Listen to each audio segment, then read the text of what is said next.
In short, what I'm driving at is that the expression unnecessary pain or suffering has to be construed in relation to the activity permitted. What is necessary and what is unnecessary pain. How does the act proceed? Does it proceed on the basis that some human person is owner of the animal? Yes. And in course of ownership, that human person's activities are regulated Yes. to an extent.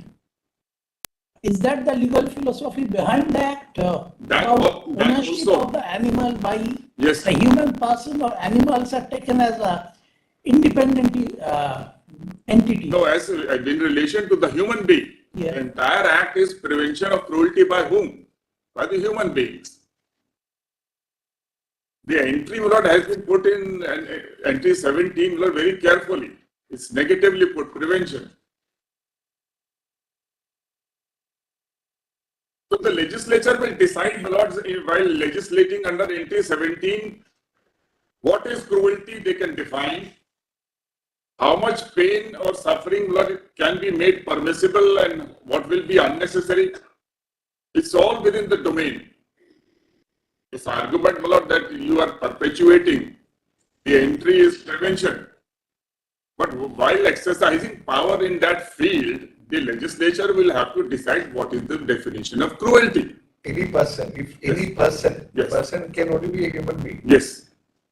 So if the section 11, if any person beats, so it can only be by a human being. That's it. As to whether that understanding a person will continue in Article 21 and all that is a different issue. Yes, that's right. Now, in fact, if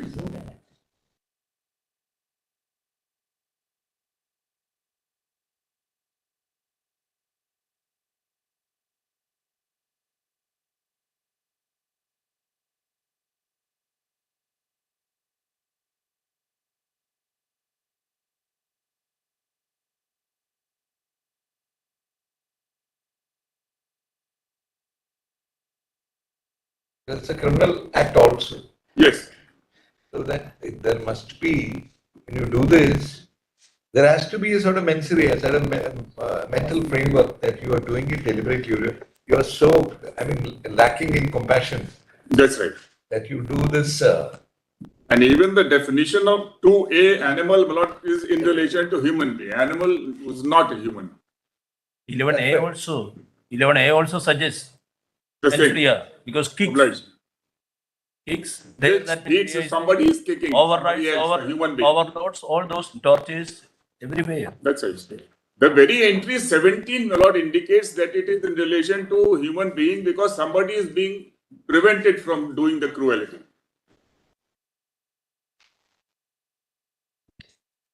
Most laws used to be anthropocentric, my lord. So therefore now with this ethics of compassion, which the human beings have realized on account of the environment, on account of it being a sentient being, or on account of, my lord, the fact that we have to live with them. There cannot be any doubt with respect to that, because Yes. see also, Yes. any person willfully or unreasonably administrates. Yes. There is no question of an animal administrating another animal. Yes. It's only the human being. Gratefulness.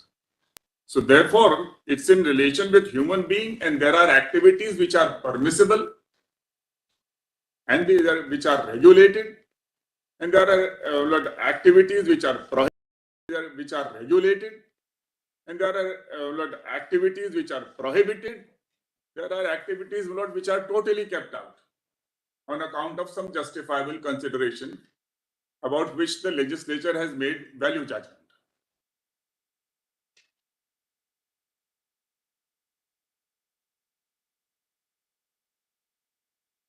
So unnecessary pain has to be construed in relation to the various clauses which by themselves or by the exemption clause grant liberty to the human being to do that act.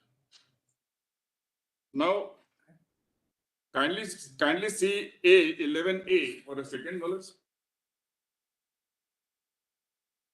Beats, kicks, overrides, overdrives, overloads, tortures, or otherwise treats any animal so as to subject it to to unnecessary pain. So now this last phrase runs through all the expressions.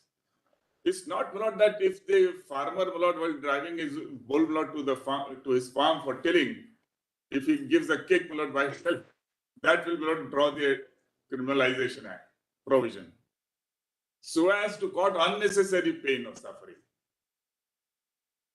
This is very significant aspect of this act, not because this per se pain and suffering aspect. There are acts, permitted acts, which cause some pain or suffering per se. So that per se aspect, once exempted or once allowed, they stand overridden, or rather becomes permissible to that extent. So that if you look at it from the perspective of essential human activities, yes, and non-essential human activities. For example, if you need the animal, do you domesticate the animal with that purpose only? So man has always needed animals and the rest of the environment. They yes. are necessary. Yes. So when it comes to sporting events, entertainment, I'll come to sporting. the area. I'm conscious of Lordship's queries, my lords. The question is, my lords, if I may answer, my lord, in brief here itself. The legislature is entitled to exempt activities on some justifiable reason. Now, that justifiable reason could be based on religion, could be based on safety considerations, could be based on experimentation for curing diseases, etc. So there are variety of factors which can, for example, killing for food. Now the food culture comes in, one can't imagine, if we ban fish, then where goes the machi jhol, So every state in India, has got subcultures. It's a multicultural country. So somewhere, you need biryani, somewhere machi jhol, somewhere, that mean, in the banana which is cooked in Kerala, That's right. So idea is that food, when it says, that clause says you can kill for food any animal. That is culture. It's not unavoidable thing. It's not something without which we cannot exist. If we pitch it at that level, everybody can survive. After all, the vegetarians and the vegans, they are surviving. So it's not that if we don't eat fish or we don't eat the muttons, etc., then we will die. It's not that. It's only the culture, the food habit, the choice. So large number of people are eating this. Now, how do you prevent straight away say that, sorry, ban? Now, the Muslims might say that our religion says that you will have halal. So 28 comes in. Extreme suffering. Not only killing, but killing in a manner. Because this 11.3, when it talks of killing, please have a look at this, very interesting, Lords.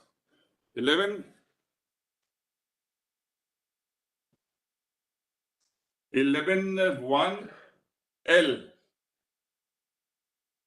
Oh, I'm sorry. Which is the food one? Yes, 11.3E. 11.3E. Commission or omission of any act in the course of the destruction or the preparation for destruction of animal as food for mankind, unless such destruction or preparation was accompanied by infliction of unnecessary pain. So even when you are killing, don't do it in a manner. So stun the buffalo, then kill. Don't kill it in front of another buffalo. These are some minor changes. I don't know whether it really makes a difference to the buffalo, whether it's killed in front of another or not. But as they say, sentient being understands the pain of the other fellow buffaloes, if I may use this expression. So it says, unless such destruction has. Now, look at this, even with regard to killing, the expression unnecessary pain or suffering is occurring. So, since killing is permitted, all right, kill. That much pain and suffering we will tolerate. But while doing so, please ensure that either anesthesia is given or they are stunned or some. But had this been only E, then halal would not have been possible. So comes 28. Now here is the religious basis for this extreme pain justification.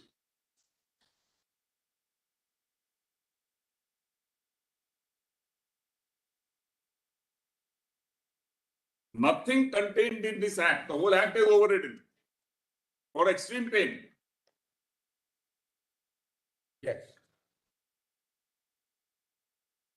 Shall render it an offense to kill any animal in a manner required by the religion of any community. So then religion, Lord, is a value which the legislature keeps in view in order to even permit extreme pain.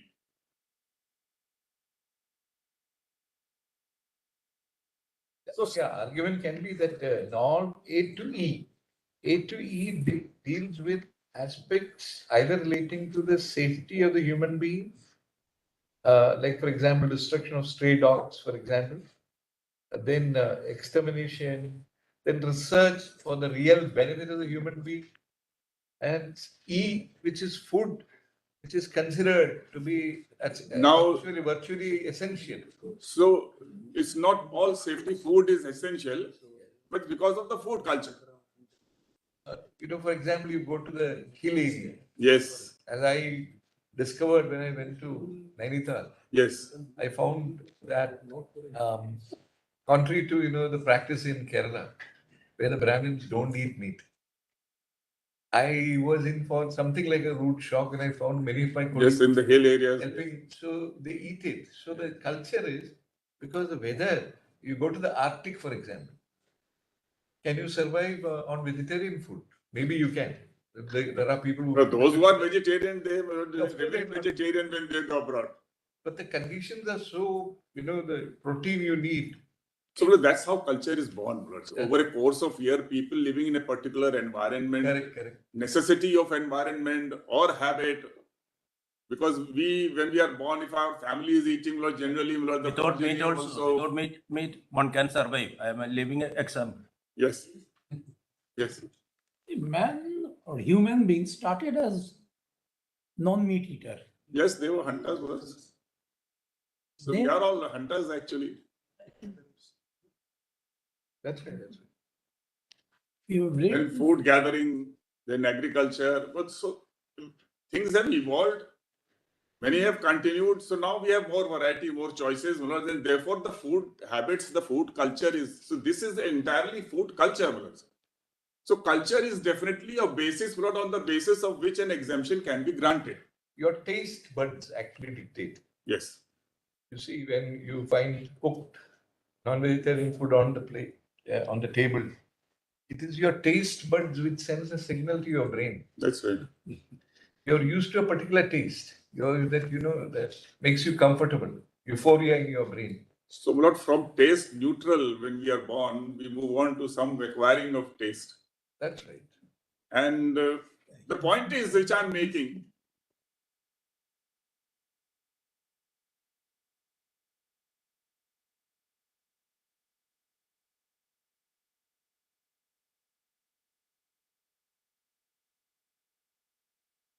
now, the point I'm making is that it is for the legislature to decide which value judgment to attach weight and respect.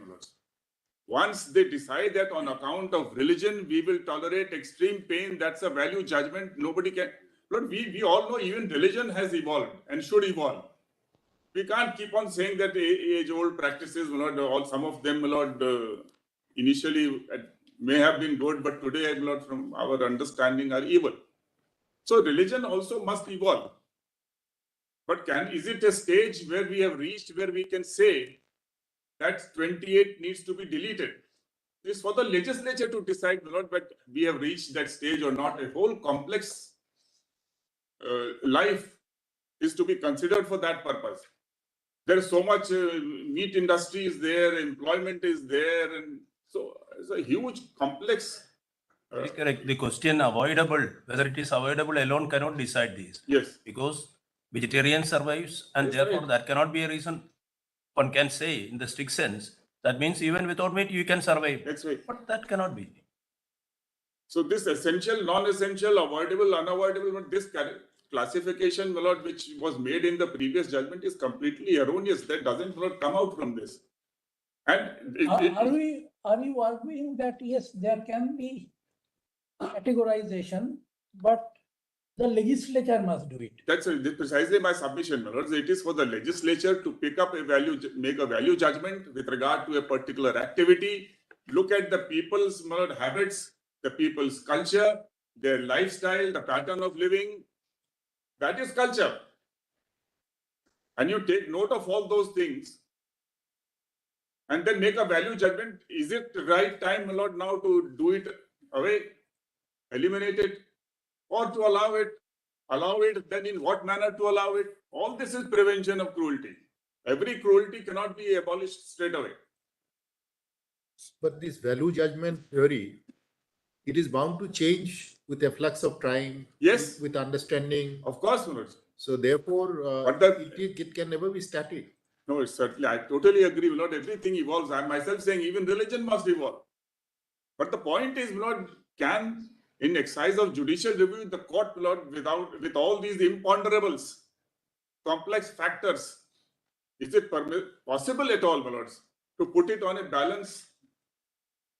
So, in a way, you are saying when Nagaraja was pronounced, the value judgments that prevailed at that point of time may have been all right, but with better understanding. But what is the change? You must tell us. No, I'm not saying that when Nagaraj was delivered, it was all right. I'm saying Nagaraj was wrong in drawing this distinction of. You are saying it's wrong. Yes, avoidable, unavoidable, essential, unessential, and getting into that fact itself, not in exercise of judicial review. You are arguing in effect that animals do not have per se an independent enforceable right. Whatever, it's actually a regime of restriction which the legislature imposes on human beings. Keeping in mind the constitutional mandates, on one side the human rights, on the other side the duty of compassion, they have to be balanced, keeping the human rights superior. That is how it is. And otherwise, this Prevention of Corruption Act itself cannot be sustained then. If you say kill and extreme kill because of religion, what is it? Because we human beings subscribe to a religion and we have chosen to subscribe, which mandates that you have to kill in this manner. So 28 comes in. Now Nagaraj says that this is ecocentric. I don't see how this PCA, the Prevention of Corruption Act, is Cruelty to animals act. Cruelty Act. Why you are saying about corruption? Nagaraj says that this is ecocentric, whereas the state amendment of 2009. So you are referring to Prevention of Corruption, that is. Yes, Prevention of Corruption Act made by the central government, Parliament. Nagaraj said that this is ecocentric, whereas state act. Cruelty to animals act. You are talking about corruption. You said corruption. That is why. Prevention of Cruelty Act is ecocentric, whereas the state act. Let me use Central Act and State Act. So it's better to say PCA Act. Yes, PCA Act. To avoid the other. That's right. So PC Act, my lord, is ecocentric, whereas State Act is anthropocentric. Now, how do we characterize this PC Act as ecocentric? The whole 11.3, 14, 17, which it says for military training, etc., 28, all of them are anthropocentric. This whole act is anthropocentric, but it tries to balance in its own way. It's a balancing. It tries to balance in its own way the duty of compassion. Whether we will not extract this duty of compassion from the animal being sentient or the environment, compassion or human dignity, the fact that we are living with animals, they are our resource. So from whichever way we derive, Lord, what comes out is not the right, but a duty of compassion. And unlike these foreign judgments, we don't need to go around, Lord, and pitch our sense of duty, Lord, on dignity and environment, etc. Because we have Article 51A, Lord, which requires balancing. So you don't need to go other countries, my lord, where they did not have. For example, my lord, in that monkey case, Ecuador, they drew it from the nature. Because we are all part of nature, and therefore from there they drew this duty. They recognize the animal right, but they say it is not equal to human right. It is subservient to human right. So ultimately, not you may call it right, but it becomes subservient to human right. So is whichever way we look at it, there is an element of balancing which the parliament and the state legislature has to do. And when it does that balancing and permits some act, then the pain and suffering which is inevitable, incidental, or per se involved in that, that becomes exempted. The cruel aspects remain. Now coming to the second aspect, Lord, I hope not I have made myself clear on this unnecessary pain or suffering. Lord. That's right.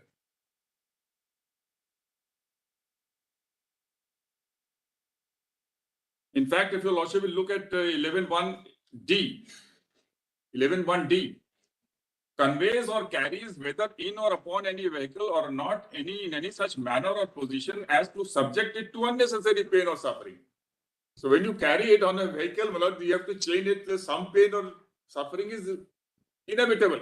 What about 11b? Last time also we asked you. 11b. Please read 11b. Employs in any work or labor for any purpose any animal which by reason of its age or disease, infirmity, wound, sore or other case is unfit to be employed. What you would like to highlight is employees just jump over to for any purpose and or other cause unfit to be so employed.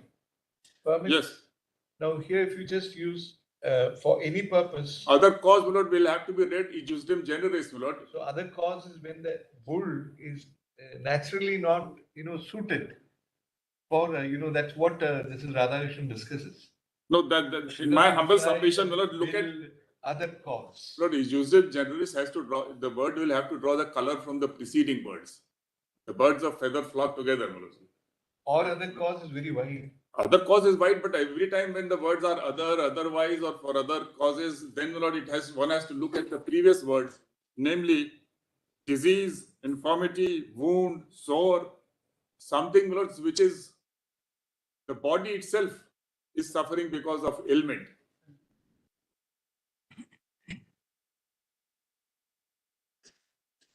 Age, disease, infirmity, wound, sore. Look at the collection of words, my lord.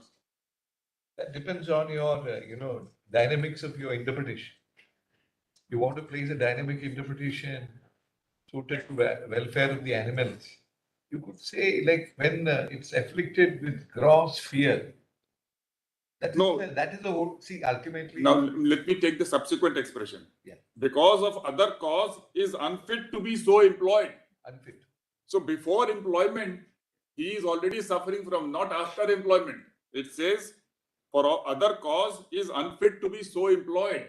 That's right. So pre-employment, that's right. if he is suffering, so I can't pick up a diseased animal and not.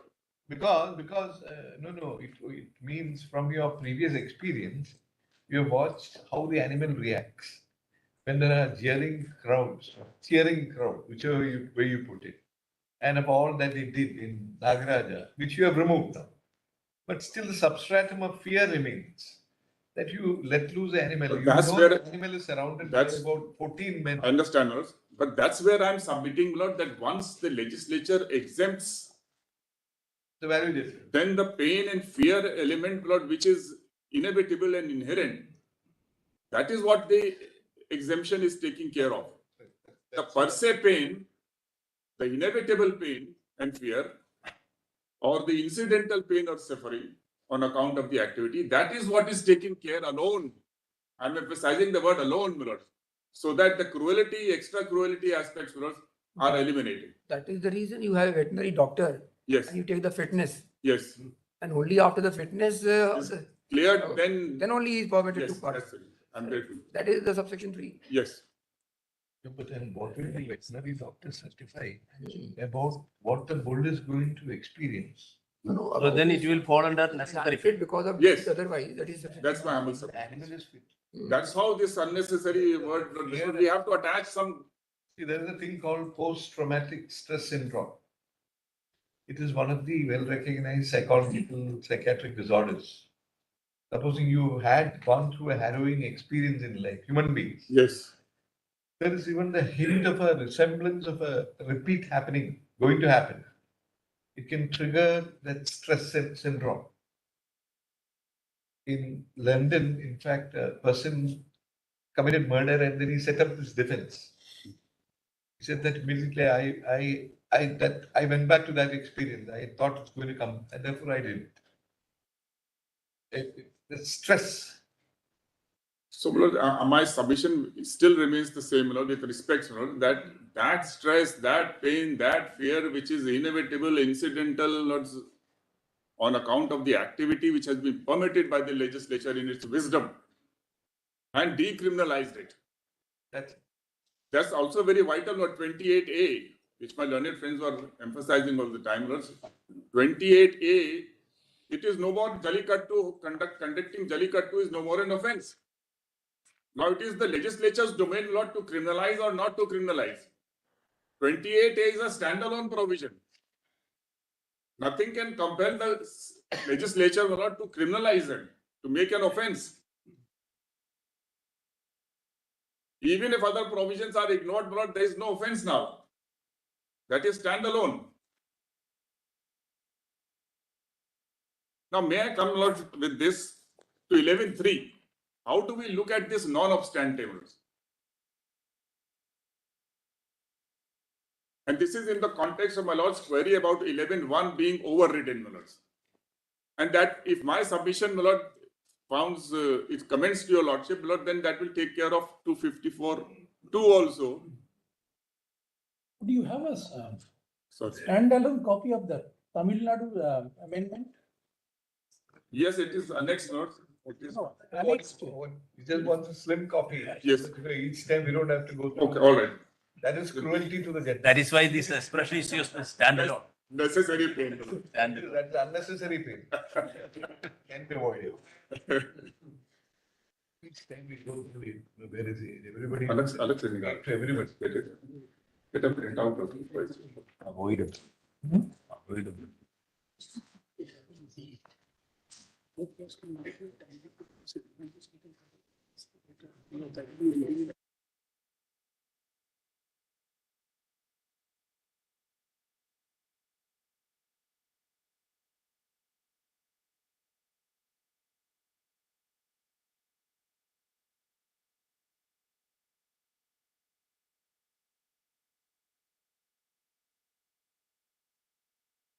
Other clauses using this expression, I'm not dealing with it. In my submission, I have dealt with all those clauses. Now, please come to 11.3 minutes straight away. Please see this. Nothing in this section shall apply to these expressions.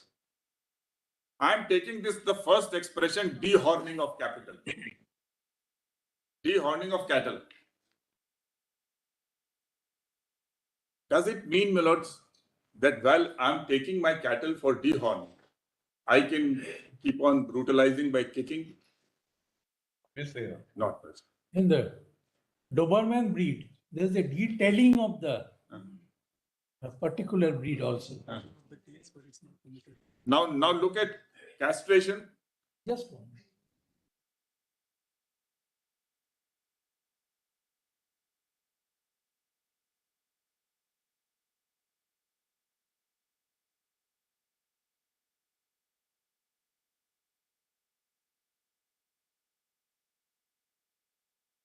Yes. Now look at castration, my lord. If I'm taking my cattle, my lord, for castration, can I go on, my lord, beating, kicking, overriding? No. no. Likewise, branding, my lords. Nose roping. Now, much was said about nose roping by petitioners also, and nose roping is permitted by Parliament itself. In the manner prescribed. That's right. Now, when I'm nose roping, I'm not entitled to keep on kicking. But the point I'm making is that the non-obstante clause is limited. to the activity permitted, and it does not totally override 11.1. Yeah. So 11.1, the very fact that Jallikattu is included as F does not entitle anybody to beat, kick, override, torture. Once this interpretation is accepted, my lord, then things fall in place. The Act itself is not regulating. The Central Act provides by 11.1 what is not to be done. And notwithstanding is only permitting that which is expressly mentioned and nothing more.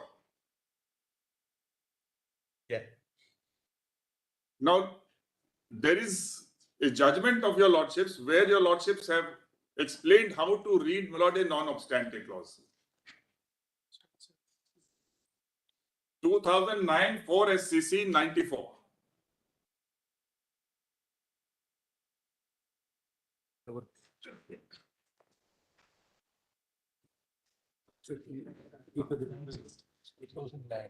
Chakravarti. 4 SCC 94.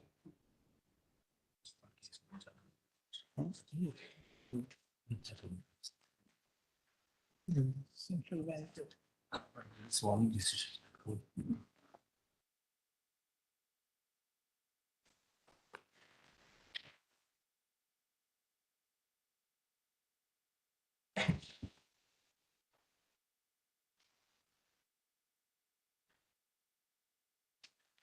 I'm drawing your lordship's attention to paragraph 98 onwards, that is at page 130. If I may just mention, my lord, what was the issue in this case was that the state of Kerala had in its Sales Tax Act made a provision that the recovery of debt will be the first charge. Now then came the Recovery of Debt Act and the Sarfazi Act, Lord, then the issue was raised by the bank that my debts are over the state's debt, and that was the controversy. And they relied upon the non-obstante provision to say that everything in the State Act goes. Now, 98 to 101, my lord, just they prescribe the normal principle well known to your lordship, about textual, contextual, purposive, and all that. Then kindly come to 103, page 132. A non-obstante clause is generally incorporated in a statute to give overriding effect to a particular section of the statute as a whole. Your lordships have this provision. Lord Justice Joseph has 103, page 132. Page 1, okay, para 1. 103. Yes, yes. A non-obstante clause is generally incorporated in a statute to give overriding effect to a particular section of the statute as a whole. While interpreting non-obstante clause, the court is required to find out the extent to which the legislature intended to do so, and the context in which the non-obstante clause is used. This rule of interpretation has been applied in several decisions. When State Bank of West Bengal versus Union of India, the court must ascertain the intention of the legislature by directing its attention not merely to the clauses to be construed, but to the entire statute. It must compare the clause with the other parts of the law and the setting in which the clause to be interpreted occurs. In Madhav Rao, Chief Justice Hidayatullah observed that the non-obstante clause is no doubt a very potent clause intended to exclude every consideration arising from other provisions of the same statute or other statute. But for that reason alone, we must determine the scope of that provision strictly. Yes. When the section containing the said clause does not refer to any particular provisions which it intends to override, but refers to the provisions of the statute generally, it is not permissible to hold that it excludes the whole act and stands all alone by itself. Yeah. A search has therefore to be made with a view to determining which provision answers the description and which does not. In R.S. Raghunath, a three-judge bench referred to earlier judgments in so and so, and then court's para 11 is extracted. The non-obstante clause is appended to a provision with a view to give the enacting part of the provision an overriding effect in case of a conflict. But the non-obstante clause need not necessarily and always be coextensive with the operative part so as to have the effect of cutting down the clear terms of an enactment.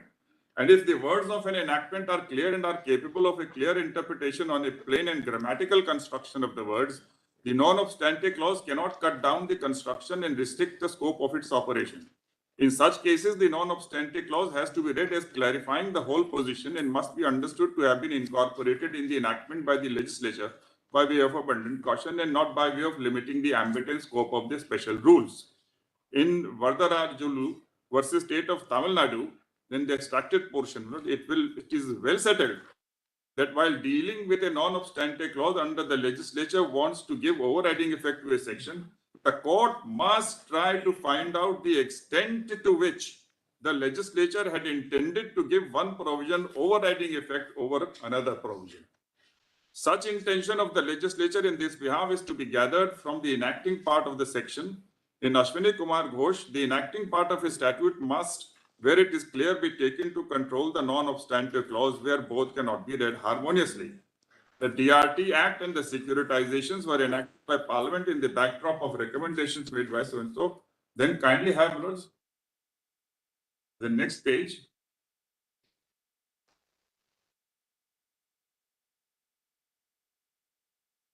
Yes. However, 111. However, what is most significant to be noted is that there is no provision in either of these enactments by which the first charge has been created in favor of banks, financial institutions, or secured creditors who are the property of the borrower. Under Section 13(1), the Securitization Act, limited primacy has been given to the right of the secured creditor to enforce security interest vis-a-vis Section 69 or 69A of the Transfer of Property Act. In terms of that subsection, a secured creditor can enforce security interest without intervention of court or tribunal, and if the borrower has created so on. So the point is not that we have to first read the main clauses and see what is it that is permitted. Only to that extent 11(1) is overridden. The whole of 11(1)A will not go. Yes. So what is essential, necessary for conducting Jallikattu, that alone will remain. The clause of Tamil Nadu now says Jallikattu, which is conducted in accordance with the culture and taking care of the well-being. Our rules elaborate on 11(1)A. We provide for what will be the contours of the arena, what will be the runway, the bull run area, the collection point. Before the veterinary experts are there, they will look into it. So all that has been prescribed. So the rule is adding upon what is there in 11(1)A. This beating, kicking, overriding, overloading, torture, etc., which treats animal, that part is not overridden. So therefore, biting of tail and use of chili, drugs, etc., cannot be given because C is there, 11(1)C. Yes.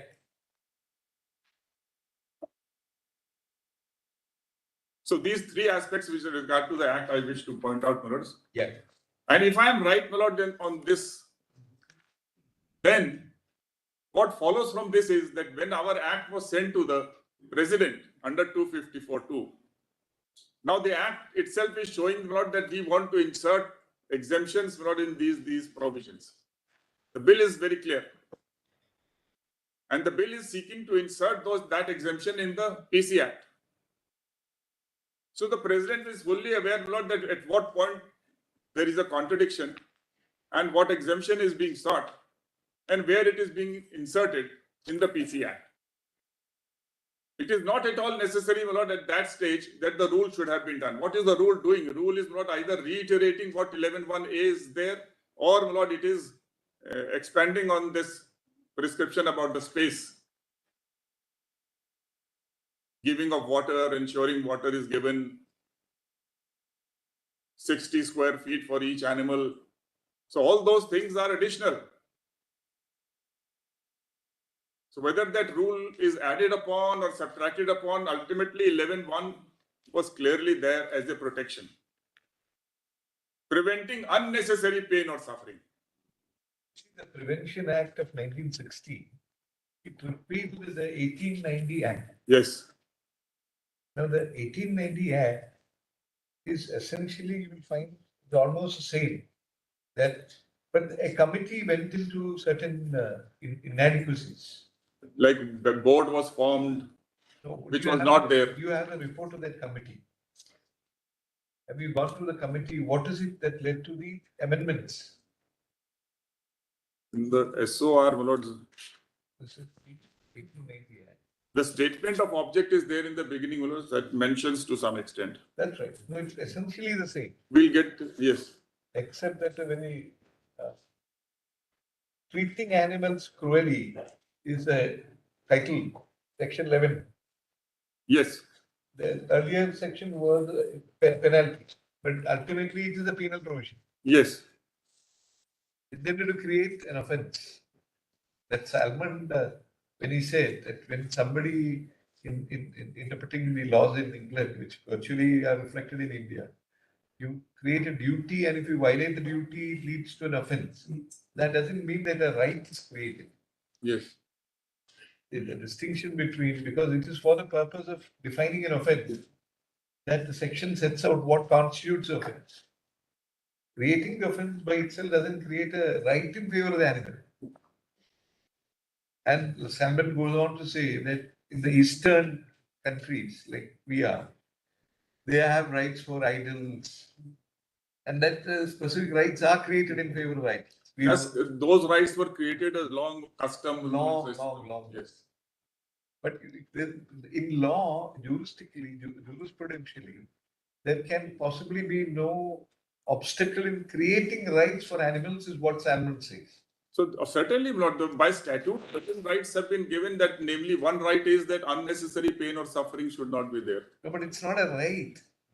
See, the point is, it's not a right.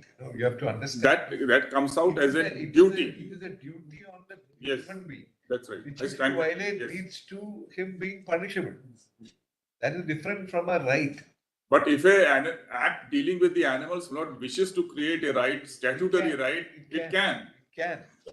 But these are not for the thing for the legislature to decide That's right. whether we have reached a stage where we need to Because give that right. What you're saying is that it repealed the 1890 Act. So apart from certain changes which were brought about, for example, the 1890 Act was applicable only in the municipal areas. Yes. It did. Now this applies wider age.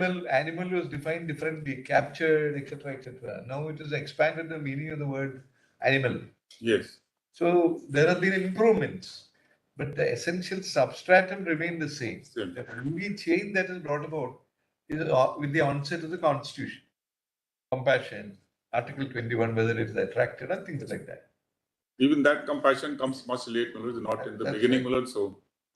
But so it's evolving. The best thing is that shows that legislatures are aware and they're trying to do their utmost and balance. It's a complex balancing exercise. Now, having said that,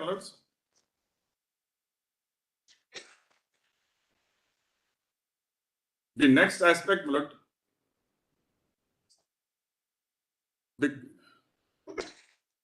I've already pointed out section 28 about that criminalization aspect, because 28 is a standalone provision. Once it is decriminalized, it would not be permissible to strike it down to say that criminalization will remain. There can be regulations without criminalization. So 28 is standalone, and nothing has been pointed out, not independently, to say that it is manifestly arbitrary. Now, Lord, coming to the aspect of competence, Lord, Mr. Venugopal submitted about 17 that you are providing for perpetuation and not prevention. Yes.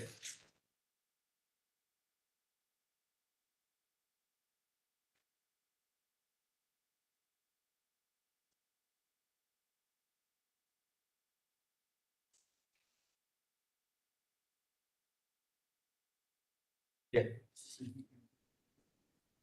Now, my lords, 17, when it says prevention of cruelty to animals, my submission is that while legislating under this head, in this field, both parliament and state legislatures are entitled A, to define what is cruelty, B, to decide which cruelty is to be prohibited, Yeah.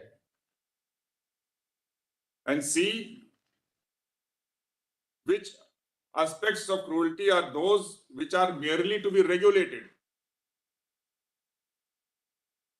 and which of them have to be left untouched, like section 28.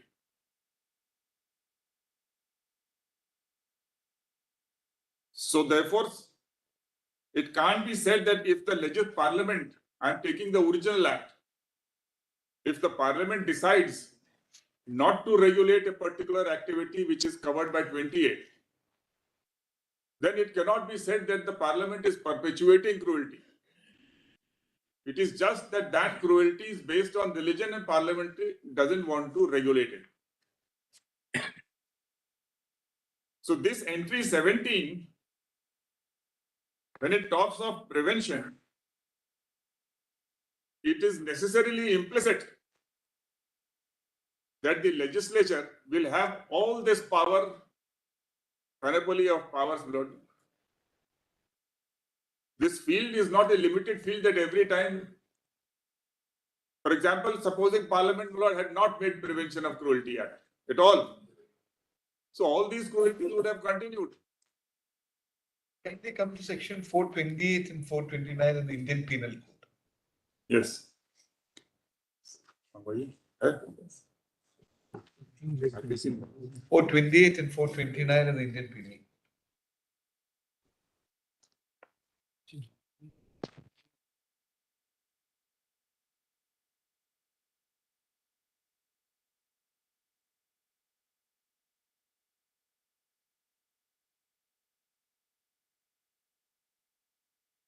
Twenty-eight. 428, 429.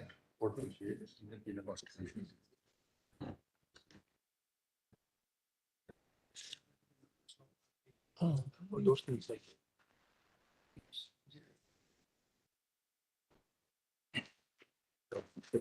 Whoever commits, may I please it? Yeah. Whoever commits mischief by killing, poisoning, maiming, rendering useless any animals of the value of 10 rupees or upwards shall be punished with imprisonment.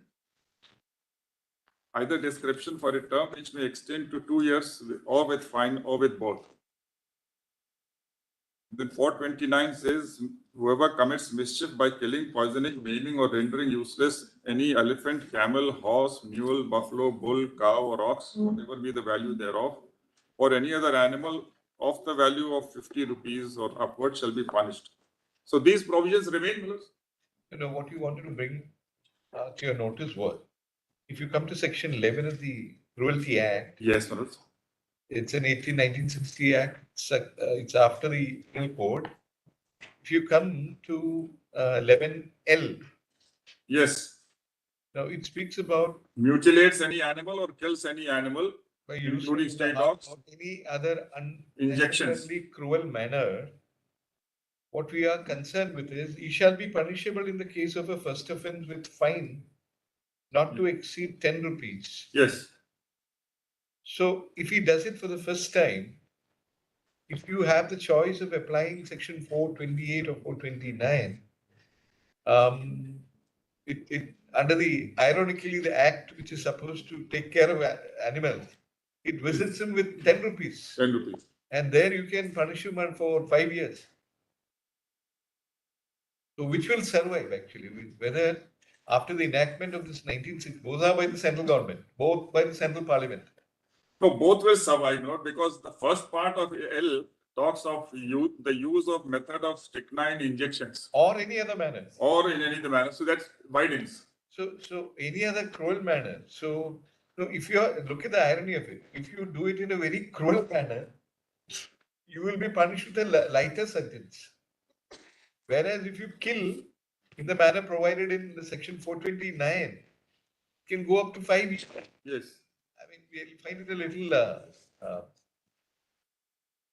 But that is based on mischief, who commits mischief and thereby causes. So I mean, it's somebody else's property. So basically, Yes. animals have always been regarded as chattels and properties Yes, in England. yes. Continue to be so. That's right, that contradiction is there. Yes. Here. So the 428 and 429, it doesn't gel well with, the scheme of the act. Because it can be anybody else's mischievous. If you do it with your own animal, perhaps it is not mischief. And this was inserted in 82. L. That's it. And they were even more, clear about it because animal was basically treated as having value, Yes. as a that's it. chattel, as a thing, as they Yes. call it in England. It's called a thing. Now the movement is to not call it a thing. It's an insult to call it a thing. It is a sentient being, as you rightly pointed out. But we use these expressions, but ultimately the market Ultimately, you treats call them it a as thing. property. Ultimately, you call it a thing in your Market mind. treats them as thing and property. No, that's how they are Just wanted to point. bought and sold and Livestock. slaughtered and meat is sold. So all Here it through. is 10 rupees. Then you will get away. So depending on, you can be charged under this section or that section. Does it also the kind of way the same kind of offences are being treated, difference of legislative value also? It is the same legislation which is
May I proceed, Lord? Where is the confusion? Both will sustain. No Yes. overlapping, nothing, yes.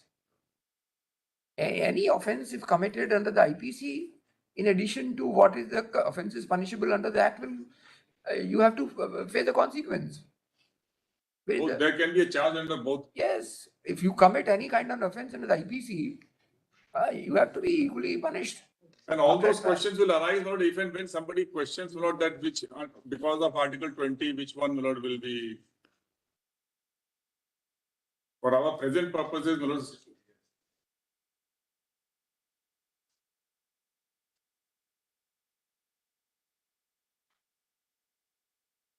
Yeah.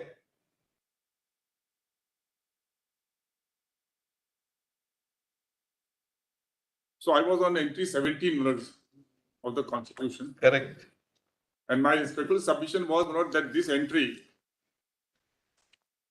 does not take away the power of the Parliament or the Legislature to prescribe for exemptions and regulations. And it is for the Legislature to decide which cruelty is to be prevented, which is to be regulated, and which is allowed to remain as such, as in case of Section 28. What do you say to the two judgments he relied on? He relied on two judgments. That was not the case of tax, not where under the mines and mineral, not where they said that you can charge a particular tax or royalty That's right. on the mining in the land, but it was a all that judgment has been referred to 9 judges now, my lord. Finally, much of that judgment, my lord, based on synthetic chemicals itself. Synthetic chemicals stands much diluted, my lord. The first onslaught came in 91 itself, when sale tax part which was dealt was, my lord, declared to be per incurium. And then, my lord, in Bihar distilleries case, Justice Jeevan Reddy, my lord, declared that this, so far as it dealing with license of potable liquor, that is not covered by synthetics. So that judgment, my lord, itself is much eroded. The judgment my learned friend referred will all be considered by a 9 judges judgment now, because synthetics is referred. That's right, that's right. So therefore, my lord, there being a land or being a space, my lord, which is being taxed, because even if you dug up the land, my lord, what remains is still land, my lord. That's, but we don't need to go into tax aspects and all that. That was a different entry.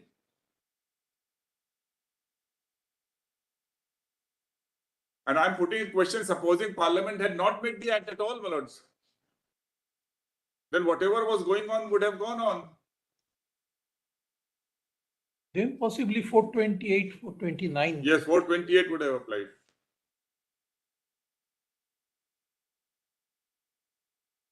In fact, Jallikattu has been going on till 2014 until this Nagaraj judgment came. Before Nagaraj, no, it is the central government which came out with a notification saying that bull is not a performing animal. And that was the cause for the judgment. Actually, 428, 429 proceeds on the basis of the offence of mischief under 425, which deals with whoever with intent to cause or doing that is likely to cause wrongful loss or damage to the public or to any person causes the destruction of any property. So this is a throwback to the bygone era where animals have been treated as property. This is a sort of reflection of that sentiment that you had. Yes. That they were property. You cause destruction of somebody's property section. So both offences can be pressed. Can be pressed. So, Lord, that question will arise as and when, Lord, the charge is pressed, Lord, and both charges are there. Somebody may. We are just saying that sentiment was this property in 1890. That. Now, what is the tax treatment for accounting purpose? Say somebody is owning a prize-winning horse. Is it reflected in the balance sheet as an asset or a property? House. Any chartered accountant What is accepted as among us? So therefore, Lord, entry.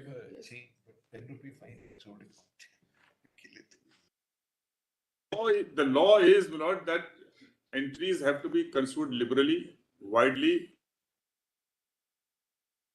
They are field of legislation. Yes. So it is for Parliament and Legislature to decide, my lord, which one to control, prohibit, regulate. So the different, my lord, methodologies are available to deal with this issue. Then will it not make it open, expose it to the charge that it is manifestly arbitrary? You make a law under entry 17. It is not an essential activity for the human beings. It is entertainment for them at any rate. Culture, we call it. And you subject the animal to cruelty in an entry which relates. If culture is a fundamental right under Article 29(1), why cannot it be made a basis, my lord, of justifying an exemption based on 29(1) if that activity has been going on for a very long time?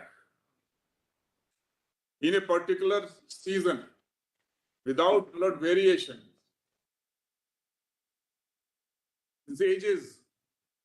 And we have set out in our counter affidavit, and there is a research also done by Jawaharlal Nehru University, my lord, which all indicates that this is very old, my lord. And there are rock paintings available, my lord, where this depicting, my lord, this is going on.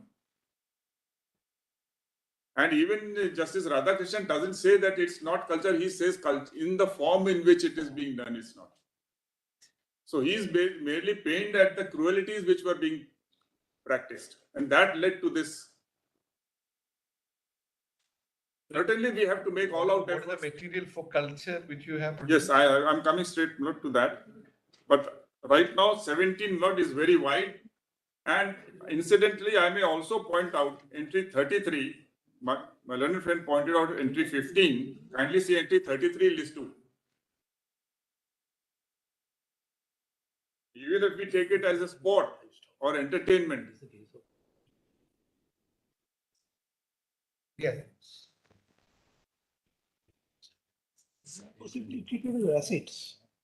there are sports which are not pure and simple sports like the cricket which we have. Around the year it goes on in different forms. And there are sports, my lord, which are meant for rural people, my lord, who can't have polo ride, my lord, on the horse and who cannot. So they want a cart race. Entertainment. Yes, and sports and entertainment.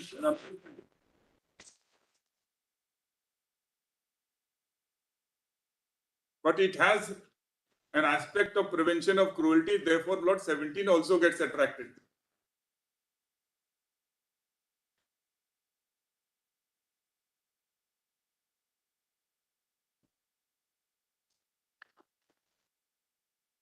Now, a word about 254(2) further, my lords.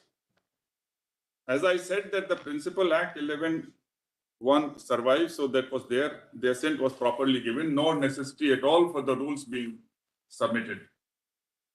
But more than that, my lord, in this judgment which my learned friends relied,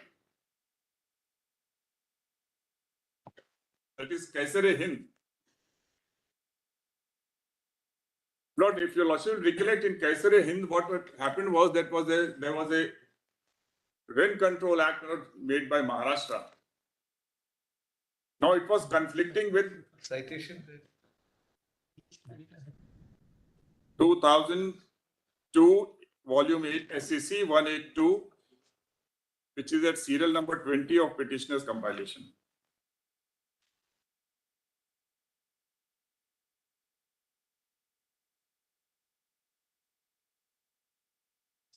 So the issue here was that the State Act was conflicting with more than one central enactments. And the assent of the president had been sought only with respect to one of them. So this court said that we will not go, the validity of the assent cannot be tested. That's beyond judicial review. But we can see the coverage.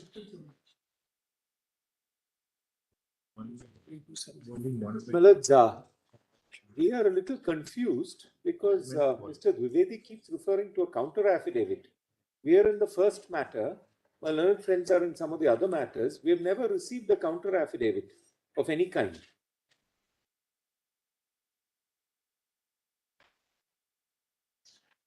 So many articles which they are giving to us, Lord, across the board here. No, that's Now we are on a constitutional matter, not on a large matter. Now the difficulty, my lords, is this. My learned friend should have taken a counter affidavit. He has been raising this objection. He could have asked and he would have given. No. Is there a counter affidavit? Is the question. I just asked. I was told there's a written submission. And we have never been served with a counter. My learned friend can't say there is material to establish culture without a counter affidavit. And there is a finding of fact in Nagaraj that it is not a case of culture. No material is there. So I'm not clear on how my learned friend is arguing this entire point. I'm sorry you never asked me. I would have given you. No. In writ petition number 24, it is there. A common counter was filed. Who is it? 24? 24. We don't have such a counter. Having is something which you No, but you not I would served have us. given you over a dinner. No, we can't. We asked on previous hearings, mentioned specifically, there's no counter. And we were told there is some vague document, but nobody ever gave us a document. Venugopal, why you have this controversy? Take the counter now and go through it. Please hand over a copy of the counter. We've not had a chance to controvert it, Malutz, by filing a rejoinder also. Mr. Grover filed an application for 254. Lord, we are not objecting. We are producing file and all, but all right, have it now. You give me a. Hello.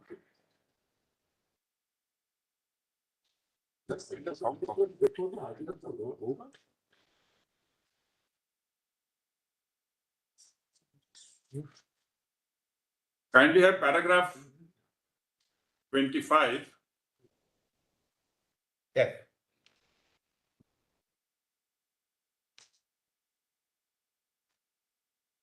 So kindly have para 20 minutes. I'm sorry, para 20. 20 and It is true that President's assent as notified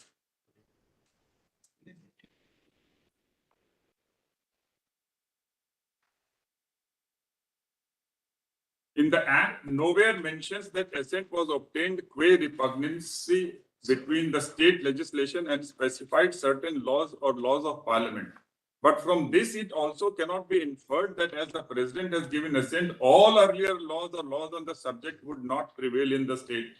As discussed above, before grant of the assent, consideration of the reasons for having such law is necessary, and the consideration would mean consideration of the proposal made by the state for the law enacted despite it being repugnant to the earlier law made by parliament on the same subject. If the proposal made by the state is limited qua the repugnancy of state law and law or laws specified in the said proposal, then it cannot be said that the assent was granted qua the repugnancy between the state law and the other laws for which no assent was sought or given. So that was the position in this case. Only this much has been permitted. Assent otherwise cannot be challenged. No judicial review is permissible on the assent, whether it was manifestly arbitrary and this and that. Only the coverage is to be seen. And in this case, there is only one law. It's nobody's case that there are three other laws with which our state amendment is contradictory.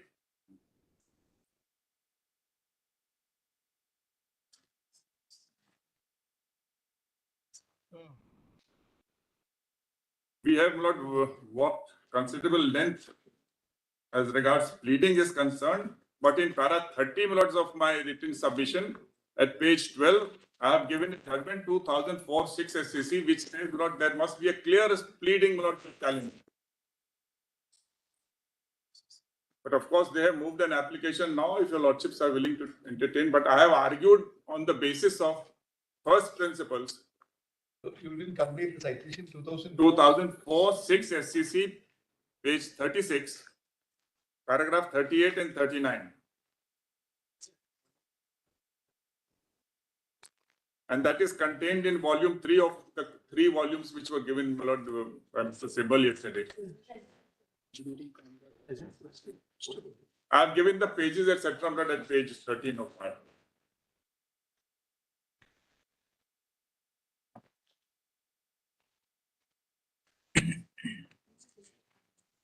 Then I don't need to give it. I'm not reading it just because I need to.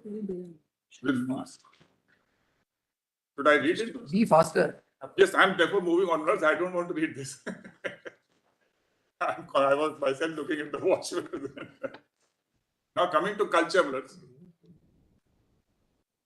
please have my written note. I have tried to extract as much as possible so that rest material we have enclosed. Because Venugopal said there's a finding in Nagaraj that this is not part of culture. Or in the form it is practiced. That's right. So in the form, it is practiced, it is not. That's why our exemption says that Jallikattu, which is permitted by the culture, not that which is not permitted.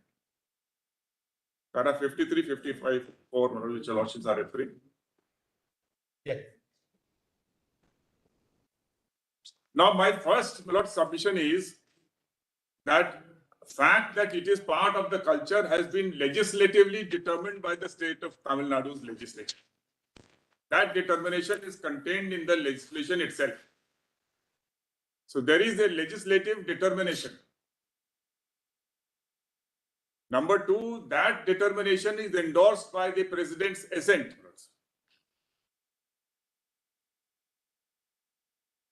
So the burden will be entirely on the petitioners to demonstrate that even though it has been going on for n number of years, generations, and it begins with Pongal and goes on till May. Matapam. Yes. So therefore, the time period is fixed. The breed of cattle which will participate is fixed. It generally coincides with the village festivals which are happening. which may be religious festivals or otherwise, and it coincides along with them. And now not even the mosques and the churches, not even they're not organizing. So this is a culture which is beyond caste, creed, and religion. And this fact is not disputed. Now, may I place it not from para 13, page 13, page 13, para 31 of your notes. of my note. This is only not to take, not in the time. I will take a lordship only through some judgments which are necessary. Since one of the objectives of the State Act is to enable Jallikattu to preserve the culture heritage, a question arises as to whether Jallikattu is actually part of the cultural heritage. Or it is, if it is so, then the people of Tamil Nadu would have fundamental right to conserve the culture and Article 29(1) of the Constitution, and state would be charged with duty to protect it. It is notable that Article 29(1) uses the word conserve, which is wider than the word preserve. Article 29(1) thus confers an active right to preserve, promote, and develop the culture. Then we have extracted from Durga Das Basu with respect to Article 29(1), this court has held that its marginal note is misleading. The fundamental right to conserve culture extends to all sections of citizenry. The marginal note says minority. So lordships have in the following judgments held that that marginal note is misleading. It is available to all sections. May I turn to page 14, Millards? It has been held by this court that Article 29(1) confers a right to conserve a language, script, or culture, and it is absolute. Unlike Article 19(1), Article 29(1) is not subject to any reasonable restrictions. The case of Jagdev Singh read Section 123(3) of the Representation of People Act 1951 in consonance with Article 29(1) and held that this section cannot be read as trespassing upon 29(1), and therefore asking to vote to conserve a language cannot be made a, corrupt practice, not script practice, corrupt practice. In view of the above, the provisions of the PC Act and the Tamil Nadu Act have to be read and construed consistently with the fundamental right of the people of Tamil Nadu to conserve their culture, and has not prohibited the conduct of Tamil Nadu, Jallikattu. Looking at the matter from another angle and assuming that the fundamental right to conserve culture is amenable to some regulation, the regulation cannot extend to complete ban of the conduct of Jallikattu. In the context of Article 30 of the Constitution, which confers a fundamental right upon linguistic religious minorities to establish and maintain educational institutions of their choice, this court has held that the fundamental right, now this is a quote from the judgment, it has been held that the article has been couched in absolute terms, but has to be read subject to regulatory powers of the state as long as the substance of the guaranteed right is not affected. So therefore, Lord, I'm conceding because of the subsequent development, although that judgment of Jagdev Singh is of 5 honorable judges, which says 29(1) is absolute. But I'm saying, Lord, that much water has flown subsequently. And now we are, Lord, balancing fundamental rights, directive principles, fundamental rights and duties and so on. So, Lord, therefore, regulation is permitted, but you can't ban the culture. The balance has to be there to eliminate cruelties as much as possible. And I've given those judgments, notes and paragraphs. Jallikattu is not merely an act of entertainment or amusement, but an event with great historic, cultural and religious value for the people of Tamil Nadu. They, without any distinction to caste or creed, celebrate Jallikattu as a religious event. It also draws huge crowd of foreign tourists who come exclusively to witness the events. Jallikattu traces its origin to Indus Valley civilization, and there are terracotta tablets that depict the organization and celebration of Jallikattu. It's an artistic expression of valor, skill, grit, and determination. It requires intense training both for the bull and the participating humans. It brings out the integral relationship between man and the bull, and not only for the owner who rears, feeds, and trains him for participation, but also for the participant who is required to embrace it, bare-handed for fleeting moment. The embrace is by holding on to the hump. The participants' embrace results in no physical injury to the bull. References about Jallikattu are also available in Silapathikaram and Kalithogai, both ancient Tamil literature dating back to Sangam era and beyond. The sport Thaluvuthal dates back to the Sangam era, which means embracing the bull and not overpowering the bull. Historically, the sport was also used to choose a suitable groom for young women in the villages, but that's no more there. It used to be at one time. Swayamvar. Yes, so sort of. The sport has been an integral part of Tamil culture and heritage for several millennia. Jallikattu is a religious and cultural festival sporting event which bears a religious significance to the people. Each and every event of Jallikattu is conducted during Pongal festival as thanksgiving for a good harvest, and subsequent festivals are conducted near temples. This shows that the event has great cultural and spiritual significance. Jallikattu is given prime prominence even in the school curriculum. The traditional and cultural significance of Jallikattu in its intertwining with the social cultural milieu is taught in the high school curriculum so that the significance is maintained beyond generations. An ancient rock painting is found in Karikayur village near Kothagiri of Nilgiris district, depicting people chasing three bulls with sharp horns and huge humps. An ancient rock painting is also found in Kaluthu Metupatti village near Usilampatti of Madurai district, depicting person trying to control a bull with hump. Yeah. Also, a painting of a bull with hump is found at so-and-so Theni district. There has been a case study about Jallikattu movement in Tamil Nadu done by Rajiv Gandhi Institute for Contemporary Studies, New Delhi. The study is of March 2020 in para 1.2 and para 2 of the case study. It has been mentioned that Jallikattu is an ancient sport and has been invoked since the last 5,000 years. It refers to the seals of the Indus Valley civilization, Sangam literature, textbooks in castes and tribes of South India, volume 5 by Edgar Thurston, the gazetteer of the Madurai district, etc., to establish that it is an ancient sport of Tamil Nadu, which is part of their culture. So, the gazetteers are referred to and everything, but this is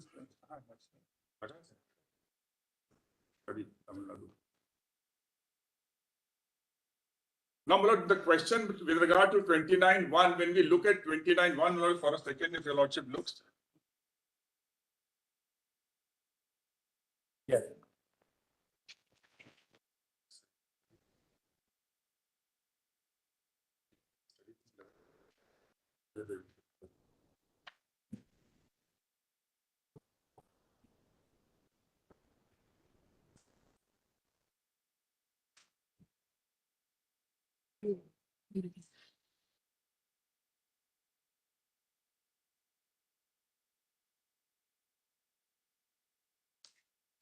Any section of the citizens, you'll also see minority is there in the marginal note, but not in the main part.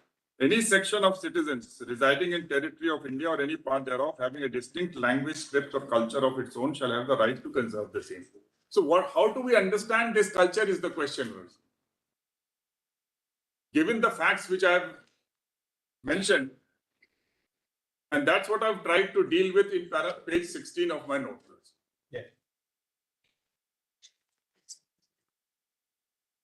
The Encyclopedia Britannica explains the advance from instinctive behavior to learned and freely variable behavior, patterns of which may be acquired and transmitted from one individual and generation to another, and finally to a system of things and events, the essence of which is meanings that cannot be comprehended by the senses alone. This system is, of course, culture, and the species is the human species. Culture is a man-made, can you just add evil, environment brought into existence by the ability to symbol. Once established, culture has a life of its own. In Encyclopedia Americana, culture has been explained. It says that predominant use of the idea of culture in contemporary anthropology concerns its signal marking of differences among human population on the basis of language, habits, customs, and modes of thought. It mentions that in the late 18th century German Enlightenment period, the idea of culture became objectified and it came to be recognized as a thing and end in itself. Encyclopedia Britannica also traces the emergence of sports and its conduct in close association with religion and notes the conduct of sports during fairs and seasonal festivals. It also deals separately with crowd behavior and refers to spectator violence in relation to football, soccer, baseball. In para 44, Romila Thapar in her book Indian Culture as Heritage states, every society has its cultures, namely the patterns of how the people of that society live. In varying degrees, this would refer to broad categories that shape life. And again, in the social sciences, culture gradually came to refer to the pattern of functioning in a society with its multiple facets, extending from the foundations to the many manifestations of actions and ideas. The articulation of groups that were not the elite came to be located in the cultural patterns, recognizing at the same time the interface between what had earlier been differentiated as being either art or craft. Yet again, she says civilization is an amalgam of patterns of living with much interaction. She describes heritage as that which is inherited and can refer to objects, ideas, or practices. The intangible heritage is the heritage of ideas and values that may be associated with objects or may be articulated differently, for instance, as performance. In his article, Idea of Culture, Terry Eagleton explains how in 20th century, the idea of culture assumes something of its modern meaning of a distinctive way of life. So long back, it used to be high culture, arts, painting, and so on. Then they had, even UNESCO has recognized that subsequently popular culture. And now they say way of life or pattern of living. Yeah.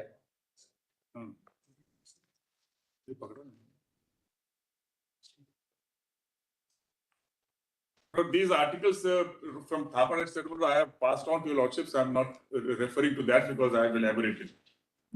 It is submitted that in case of Nagaraj, this court assumed that Jallikattu is part of the culture of people of Tamil Nadu, but held that the manner in which it is being held is not part of Tamil Nadu culture.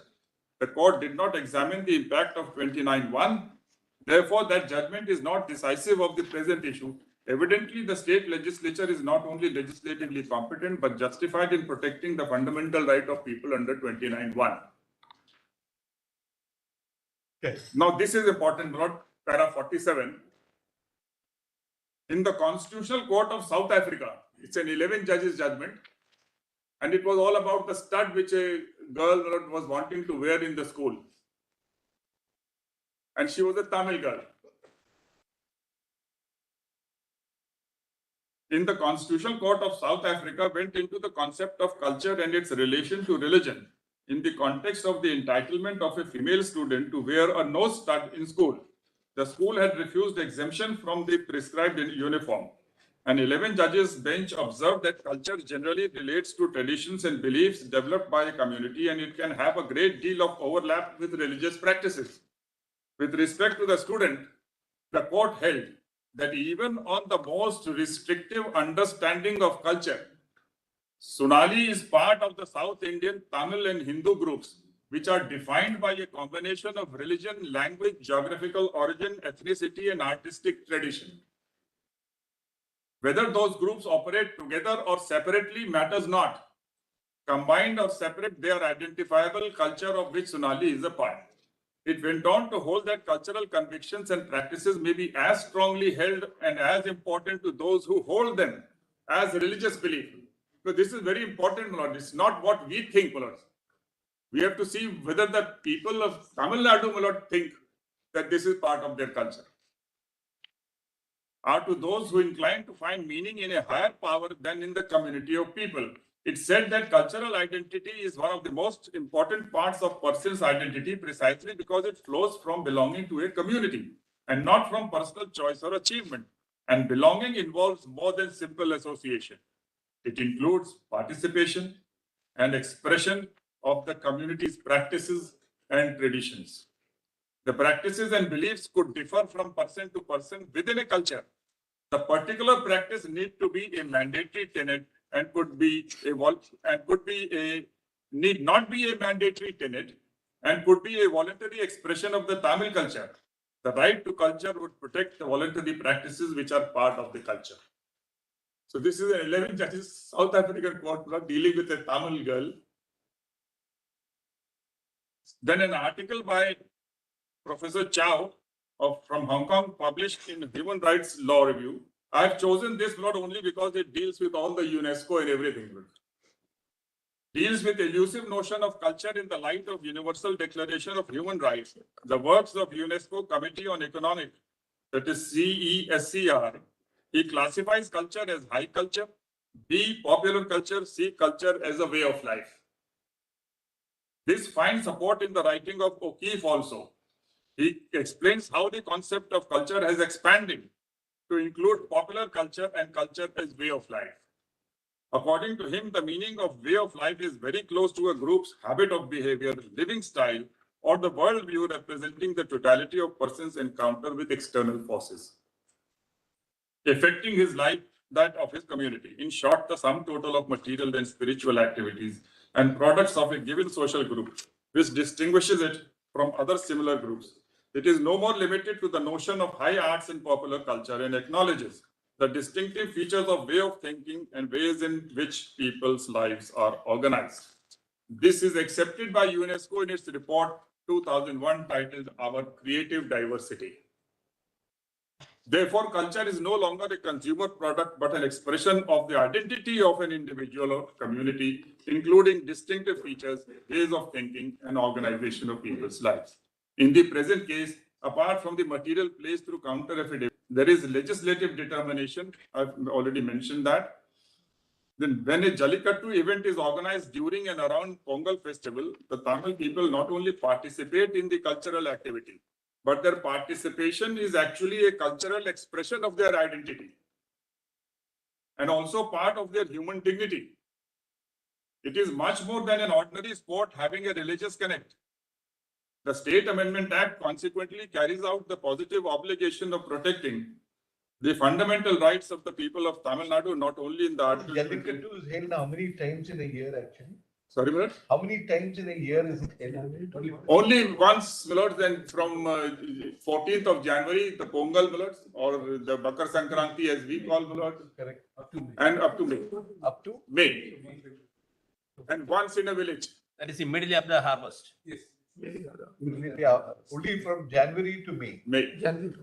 And roughly how many Jallikattus have you? 396 Jallikattus were held, in which 1,17,000 bulls roughly approximately participated. January 15 to May. Yes. Once in a village, in the whole of the year. Yeah. Only once in a village. In every village, it will be only once. Every village. Yes. No, not in every village, whichever village. The village has to approach the collector. That's right. Then the collector notifies those villages, and only there it can be. Of course, people, somewhere it can be held. People Without that, all those things. So, but even counting the illegal ones, which were about a dozen or 2 dozen odd. So roughly 395. 396. 396. They were the notified. That is in which year? 2022.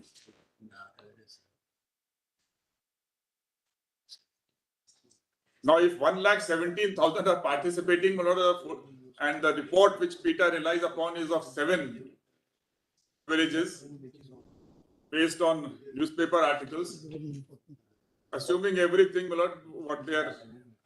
1,17,000 bulls participated. Yes. And each bull participated once for that 30 seconds. And all players barehanded.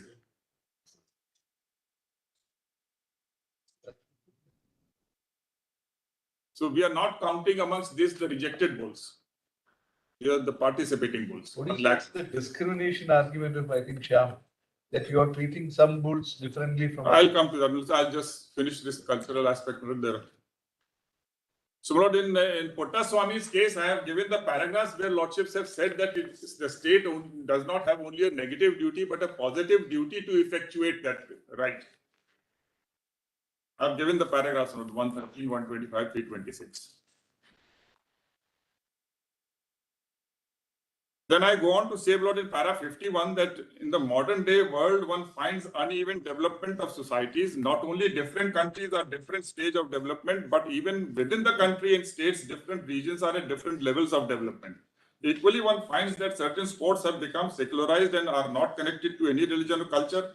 But in rural India, there are still certain ancient sports like Jallikattu, bullfighting, cockfighting, etc., which have been conducted since ages and with continuity, and is associated with religious festivals.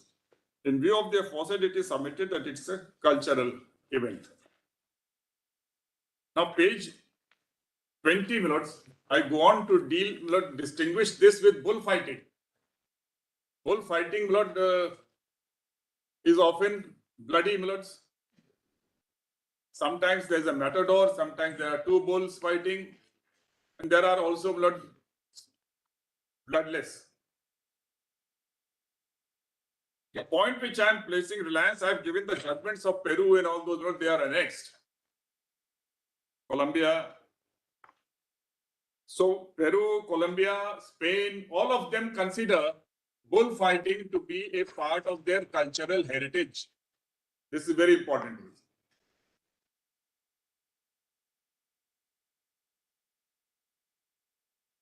Yeah. Even France, the Constitutional Court has struck down mullets. And recently somebody tried to put in a bill, but it was withdrawn.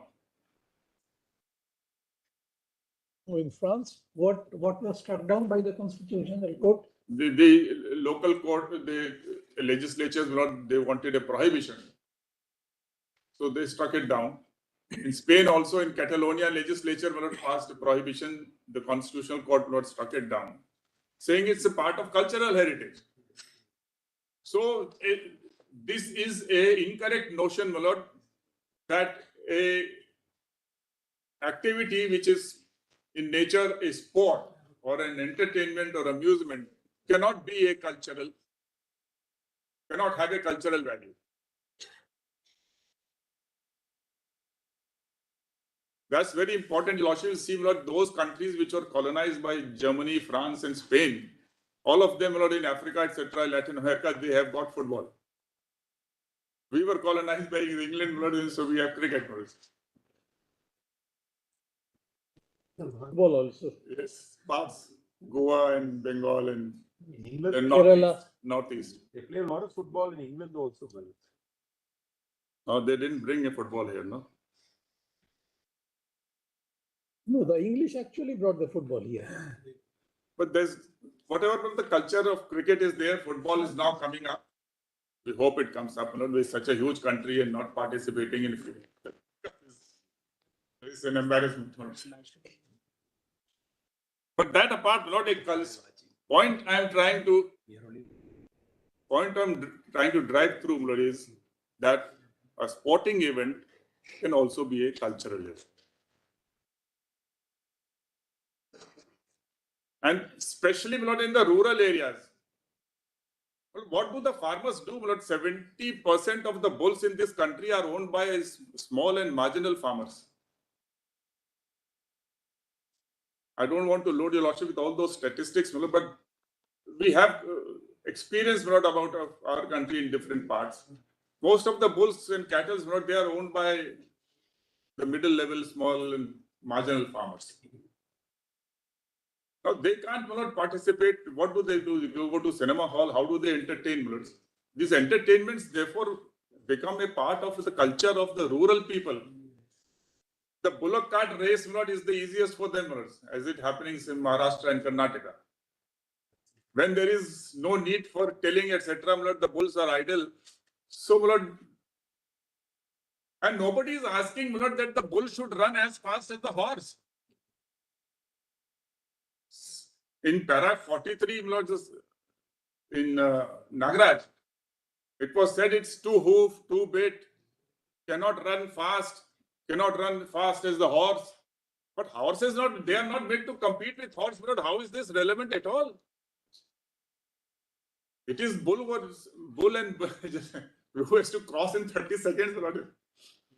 So possibly the judgment proceeds on the basis that bull is not a naturally running animal. I don't know from where you get from books, Lord. 5,000 years the bulls have been participating in Jallikattu, and we are told that the bulls cannot run. Anybody can open, Lord. I don't mind, Lord. Just see, Lord, in the net, Lord, your Lordship will see how fast 80% of the bulls cannot be caught by anybody. They just come out and dash. They are so trained. 80% of the bulls are never caught by anybody. Nobody can hang on it. They fail, they fall around, and they just lie still like this, Lord, because the bull may not injure them. So bulls have been running in this, Lord, Jallikattu for 5,000 years, and Lord, the judgment will tell us, Lord, that bull cannot run. There are bulls and bulls. These are special breeds. We are not talking about, Lord, generally the bulls. There are bulls and bulls. There may be a bull which has been castrated, the bull which may have been dehorned, Lord, so they become docile. These are all bulls with horns. Yeah. And it is for Maharashtra people and Karnataka people to see, Lord, whether they are the run which is of the bull is sufficient or not. And nobody is asking the bull to run at the pace of horse. And there are certain other animals also which runs faster than these horses. Lord, there can be a race for slow running also, slow biking. Cheetah. Yes. Faster. Yet faster, yes. That doesn't mean that a horse is not capable of running. Yes. We are not conducting a race between these two animals. That's right. I may not be able to run as fast as Mr. Krishnan Venugopal, but I can run a bit. 50 meters. Yes, 50 meters dash. Yeah. So therefore, my lords, this I don't know if your lordship wants, I can read these judgments. I have given the paragraphs, I have annexed the judgments. It may not be because you've given a detailed note. I have given a detailed notes. I have given the paragraphs also. We'll have to go through that. Yes, but the other point which I wanted to, the 2 points which I want to make on this foreign judgments. One, that bullfighting is recognized as culture. Second, my lords, that these judgments have tried to cull out duty from the aspect of environment, sentient being, nature. Can be regulated. Yes. Can be regulated. Can be regulated, certainly. Should be regulated. Should be. It has to be balanced with compassion, etc. to the whatever extent possible. As I said, whatever is inherent, which is unavoidable. For example, when from the body vessel, the bull is to come out, sometimes you have to just prod it, nudge it to move to it. Now, you may call it poking and this and that, but whatever you may call it, I say, that this is not a cruelty, at all. If with a stick, you just push it. No bull, ultimately they are animals, sometimes they may sit down, so they have to be made to stand up and move out of the arena. So all that limited minor things can happen, but yes, no necessary pain theory, necessary pain. And that is recognized in Nagaraja also. Yes. Para 70 last. Yes. Para 70 the last sentence. It That's says, right. further animals like cows, So duty bulls, has been. it says like this, further animals like cows, bulls, etc. are freely used for farming, transporting loads, etc. That too for the benefit of human beings and thereby subjecting them to some pain and suffering. That's it. So that is taken. That's the necessary pain. That is taken note of. So therefore, the second aspect is that these duties have been culled out and sought to be balanced. In Ecuador case, as I said, they have tried to weave out from the nature, etc., a subservient right. So you may call it a subservient right, you may call it a duty of compassion, and whether draw it out from sentient being, draw it out from nature, environment, or Article 51A, ultimately they cannot override the fundamental rights. They have to be suitably coordinated and balanced, my lord, keeping that the fundamental right, Yet, they are subservient. Ecuador says that they are subservient to the human rights. okay. So I'm not reading your law. Your lordship may kindly go through this. My lord. There you go. My lords wanted the Ecuador judgment, my lord, which we were able to take out subsequently. You've got it, I thought. Your lordship got it? On that day it was made available. Not we given it. Achha, it's all right. You've given it. Sorry. I will just give in a piece of paper, the paragraphs. My lord. No. You can make it available. You give a copy. You can for- pass on, Mr. You Dwivedi. can pass it on. All right. Without this.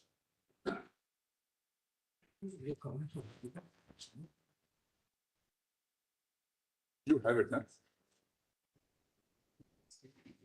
Yes.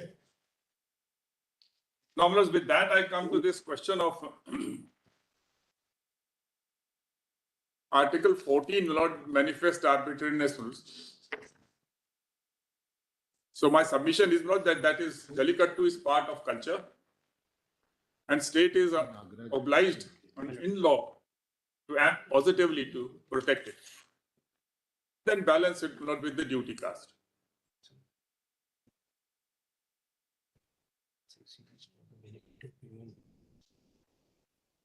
Now, page 22, my lord, is where I deal with this.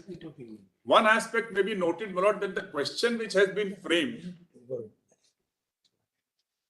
doesn't, my lord, contain any of this manifest arbitrariness independently. The question framed is, does the Tamil Nadu Amendment Act go contrary to Article 51A, G and H?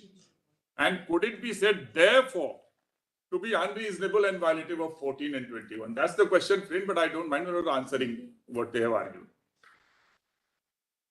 Now, my lords, one question which I wish to convey, my lord, and request your lordships to decide is, how do we, my lord, what are the parameters of manifest arbitrariness? Is it a subjective phenomenon, my lord, that in a particular case, the learned judges think, my lord, based on their, my lord, feeling of how it should be, and then, my lord, we decide that it is contrary to that conception, and hence, my lord, manifestly arbitrary? Or is it, my lord, something which has to be grossly or shocking, my lord, to the conscience? To that extent, my lord, you have to go to hold manifest arbitration. What is otherwise, my lord, the principle was laid down by Justice Nariman, my lord, departing from McDowell, my lord. In McDowell, he had appeared as a counsel, and Justice Jeevan Reddy, my lord, did not accept it, that legislations cannot be struck down. But then, as a judge, my lord, he ruled that that is available. But that's aside, my lord. He was entitled to. He says that now with Maneka Gandhi's free, fair and reasonable requirement in Article 14 and 21, we have gone back to the due process scenario in America. Question raised before the 9 judges in Aadhaar by me was, Lord, is that so? Are we bringing back due process which was expressly rejected by Dr. Ambedkar in the Constituent Assembly? Possibly Maneka Gandhi does introduce So therefore I'm asking, my lord, how do we go about it? But in 9 judges, Justice Chandrachud, my lord, speaking for the majority, says that no, we are not bringing in due process.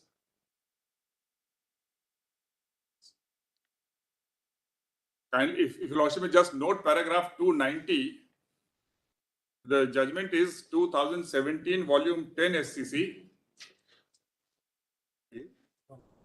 page 1. Para 290 to 296.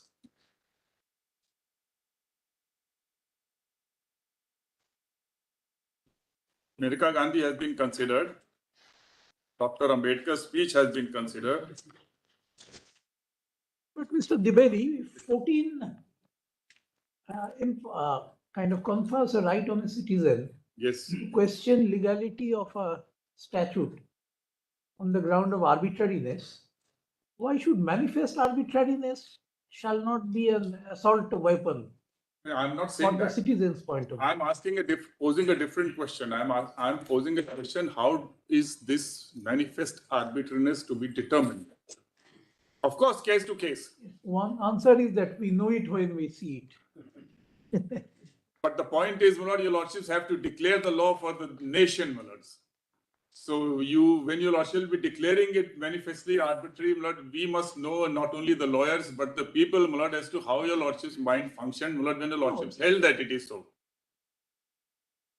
Of course, my lord, we know, my lord, that by now, my lords, at the fag end of our careers, that is ultimately what your lordships decide. But then, Lord, that's the majesty of this process, that when your lordships decide, your lordship tells us, Lord, Not any of our court. This is by an American yes, Supreme Court judge, yes. Your lordship is right. Justice Porter, possibly. Yes, Commenting on obscenity, what it is. Yes. That's right. There is an element. Even Justice Patanjali Shastri, my lord, has said, my lord, that some element of values of the judges is bound to enter, my lord, into that. So there's no objection to that, my lord. Some element of the legal culture. Correct. It's not only the judges are not.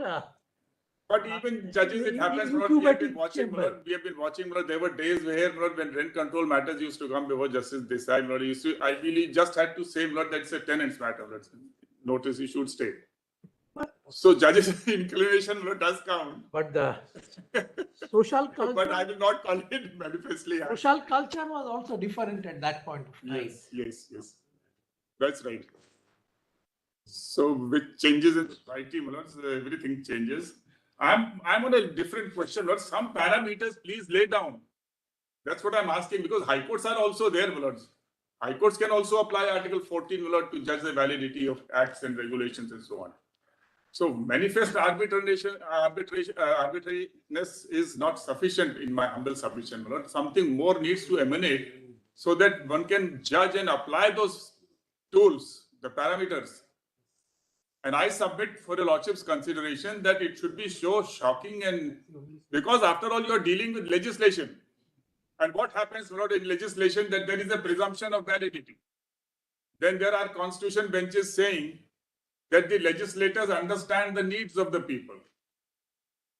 Then number 3, my lord, your lordships have said that wide latitude will be given in matters of policy, legislative policy. So with all these, my lords, like a batsman in the cricket match, my lord, when we stand up, we wear with all these pads and gloves and thigh guards and everything, my lord, presumption of validity. So, and which your lordships have been kind enough to extend to the legislation. So given all these things, and then also the Principle and Evidence Act, that official acts have been done regularly. Judicial restraint. So all these principles will have to enter into while judging manifest arbitrariness. And that's what, my lord, has been laid down. If your lordship just note down paragraphs 290 to 296. I will just read, my lord,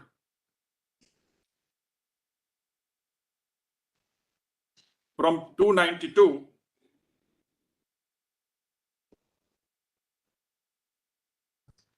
In dealing with a substantive challenge to law on the ground that it violates a fundamental right, there are settled principles of constitutional interpretation which hold the field.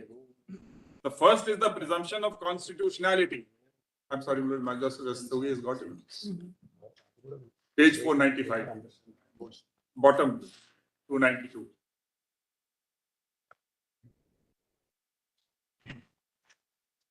Yes. In dealing with a substantive challenge to a law on the ground that it violates a fundamental right, there are settled principles of constitutional interpretation which hold the field.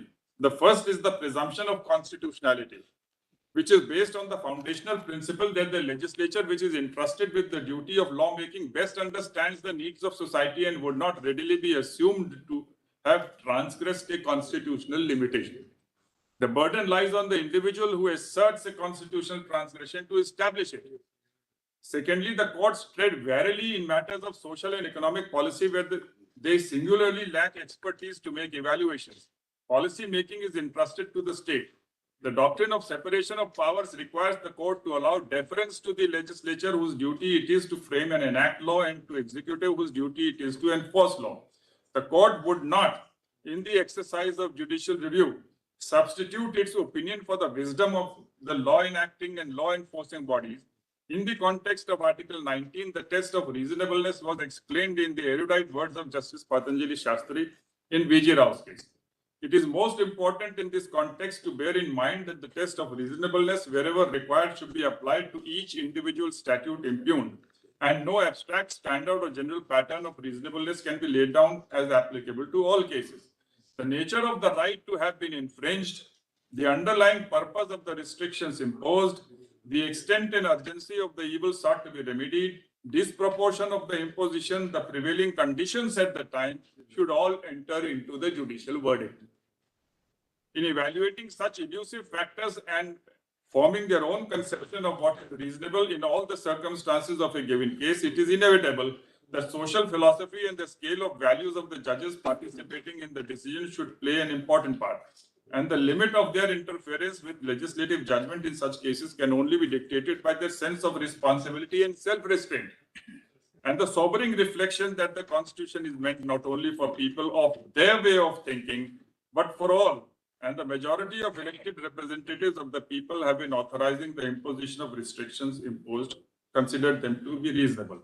The court, in the exercise of its power of judicial review, is unquestionably vested with constitutional power to adjudicate upon the validity of law.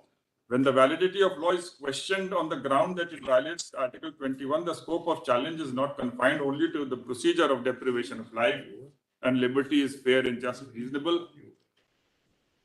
I just come to 296 only. We'll read it. We'll go through the paragraphs you mentioned it. All right. Otherwise, we have to save time. We have to conclude today. In 296, they have said, Lord, that due process doesn't apply. So, Lord, my argument partly was that it does. This theory, Lord, is go back to McDowell. But they said, no, after Maneka Gandhi, etc., now this can be applied to substantive law also, but with all this padding rules. And then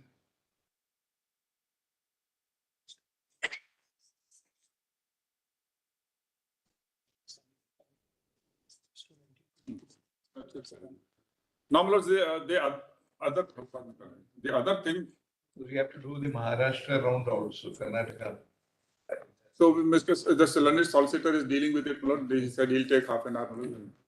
Mr. Rohtagi will take half an hour. So, we'll finish by not beyond 3 minutes. That's it.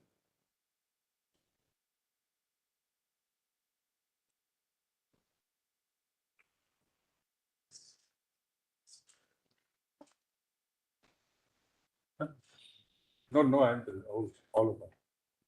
I'm trying to finish before lunch. Yeah. Now, at page 23, I have set out judgments which show that merely on the basis of Article 51A, you cannot strike down a law.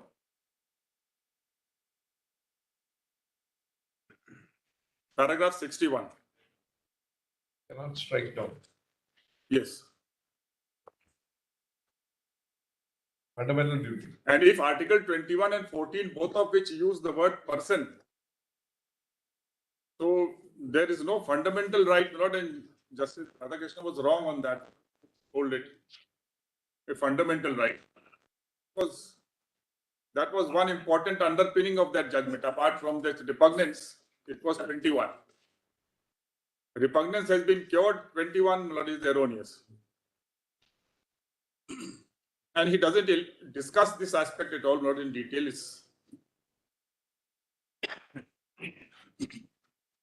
So again, I'm not reading those judgments, you also will see. It is one thing to use 51A for interpreting or for balancing at the utmost. But by itself, it cannot be used. For example, directive principles cannot be used by itself. Otherwise, everybody would be asking for a mandamus to impose prohibition or something because they don't want it. And most states, depending on that, revenue will be extinct. That's right.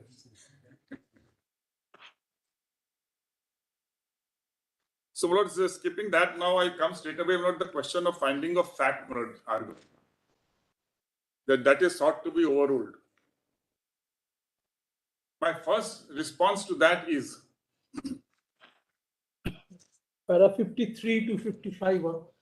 yes, that the finding of fact was actually summed up in 53-55, that the manner in which, that is one. And you have to correlate it to para 31. 31. Of the It was judgment. pointed out, Mr. Sibal, no? So I'm- Yes. yes. The second thing is, my lord, that a finding of fact in every case depends upon the facts which are produced in that case. They are never, my lord, in absoluteness. In fact, Lord, it has been said that most of the time, Your Lordship, when it records the finding of fact, Your Lordship says that it appears on a perusal of the affidavits, etc., that this is so. And there was a report of Animal Welfare Board, Lord, which is a statutory body saying something. Today, they are have a different thing version to state. PETA, of course, Lord, The basis is completely changed. changed. The third aspect is, Lord, that the finding of fact has had two parts. The first part was that there is cruelty being practiced. And in 2 or 3 paragraphs, in great details, Lord, from the affidavit of the board, it was recorded. The other part of the finding of fact was that because of his anatomical behavior, nature, and behavioral nature, and they being fearful inherently. So my answer is not that the second part is being taken care of by 11.1 read with the rules.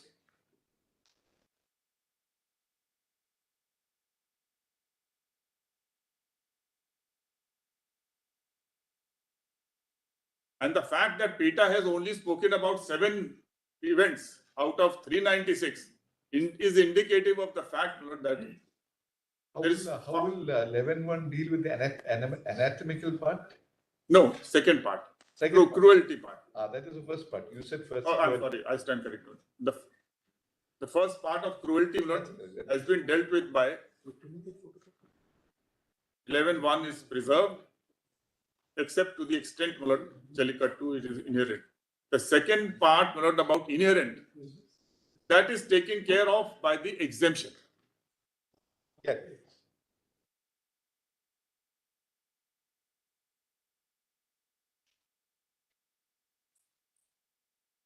So therefore, Lord, there is a completely different scenario today before your lordships.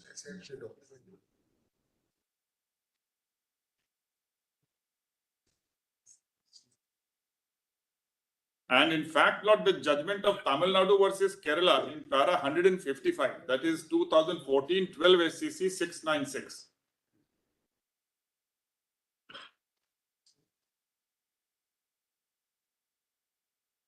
Paragraph 155, 2014-12 Yeah. SCC 696, State of Tamil Nadu versus State of Kerala, that is that dam matter, height of dam, para 155. That supports our case because it's expressly said that if the circumstances have changed, then a review can be sought. So I have dealt with this, Lord, in page 29 to 31 of my note. And then comes not the aspect of this non-retrogression. Mr. Dwivedi, Yes, you see the circumstances change. If you just go back to para 18 of Nagraj, yes, because you see what they said is they try to run away from the arena, the bulls, but they can't do it because the arena is completely closed. But we are getting a situation here from the chart that has been, the picture that has been given, Yes. is that they go on to the, after the holding arena, then the running arena, and there is open space. Collection point. So there is no enclosed, totally enclosed arena, Yes. where this particular paragraph 18, perhaps there is a bit of a misunderstanding then. That's right. I'm grateful for pointing this out. Nurse.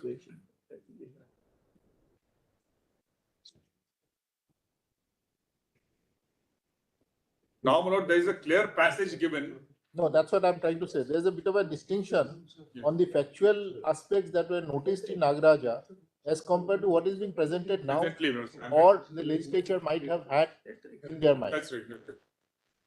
Now, my lord, on view of the rules, the area prescribed, everything has been done so that there is a clear passage. In fact, my lord,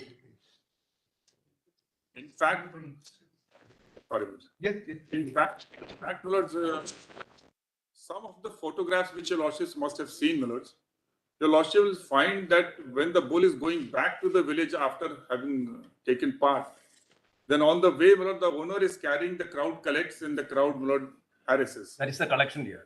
So one that is, no, that's on while going back home outside the collection area. Outside.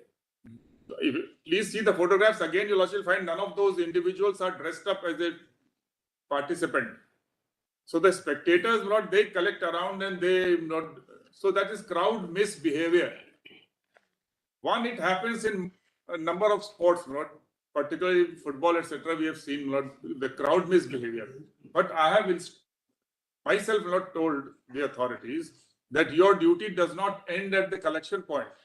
You must ensure that when the bull is being taken back, then at least up to the market area, etc., until the bull leaves that, this kind of a crowd collection doesn't happen. Because some of the injuries which are pointed out happen there. In the bull area, a stray case could be if the bull instead of going after going to the collection point wants to come back in its rage. They collide or something. Could it be because you are prohibited from administering alcohol beverage to the bulls, Yes. but it is not applicable to the spectators? Yes, not. That's right. Of course, that's possible. The humans do it outside the arena. Yeah, that's right. Everywhere the crowd misbehavior, one of the reasons is that excitement. But this World Cup, we are not seeing that kind of a thing. Yes. They have prohibited beer, etc. But some time back, it happened in the cricket match between Afghanistan and Pakistan. But that be that as it may. So I'm grateful for this paragraph. Sir.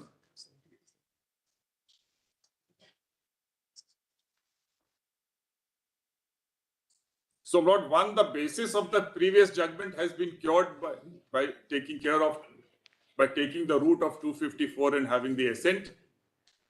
Second, Lord, we have pointed out the errors in holding that 21 gives a fundamental right. And third, Lords, there are other errors in this, which I have already pointed out and Mr. Sibal pointed out. Now, coming to non-retrogression, Lords, my learned friend should have mentioned it to your lordships in Navte Johor's case, that is 2018-10 SCC 1. This is on non-retrogression now, Lords.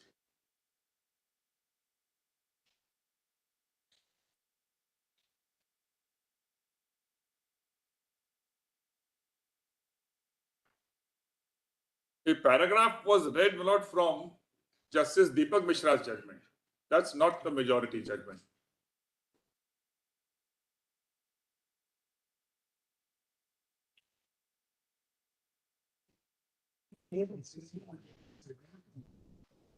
Justice Chandrachud and Justice Nariman don't refer to that.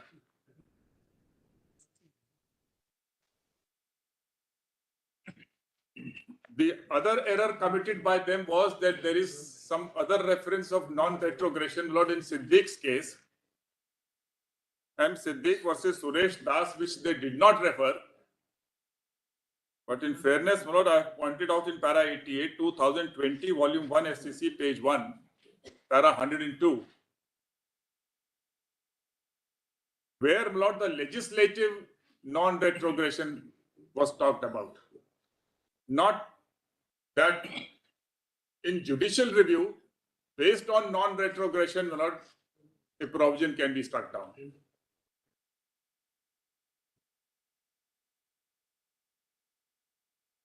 You all shall recollect in Places of Worship Act, it has been said that 15th August is the deadline cut-off date. The character as on that date will be maintained. It's challenged, but that's a different thing. So in this judgment, while dealing with that Ayodhya matter, this court talked about legislative non-retrogression. Because the law is saying, not the court is saying. Apart from these two judgments, there are no judgments where this court has applied the doctrine of non-retrogression. It is a doctrine, which is not yet firmly rooted in US. The US court itself it had applied this doctrine in the context of race cases. For example, that you have abolished segregation. Now you can't go back. But that is not directly connected to the equality clause. So this is a constitutional provision which they style it as non-retrogression to prevent the legislature from going back after conceding a right, valuable right. So they were mostly race cases or voting right cases, that if you have granted a voting right to citizens up to 18 or 21, now if you want to go back.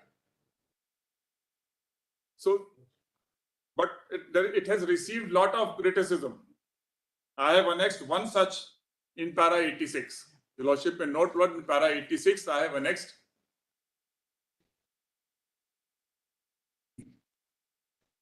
So it is much better to deal with ultra-virus based on Article 14, 19 and 21, rather than strike down a principle, the statutory enactment on the basis of non-retrogression principle, which is not yet firmly rooted in US even itself. Yes. It happens, it's very enchanting, to borrow narrow tailoring, etc. Things get settled down in due course of time. But to just mechanically adopt the principle and apply it will cause serious. So every time our legislatures are having plenary powers, they can legislate prospectively and retrospectively both, subject to the constitutional fundamental rights. So therefore, to say that there can't be retrogression, and lastly, in our case, no retrogression is involved. Until 2014, Jallikattu was being conducted. It is only when the central government passed a notification under Section 22 of the PC Act, saying that bull is not a performing animal, then this controversy arose and it has been rectified promptly. So consequently, there is no rectification involved. And at the end of the day, the Lordships, my Lord Justice Joseph wanted me to respond to that classification. That's what are the contentions raised?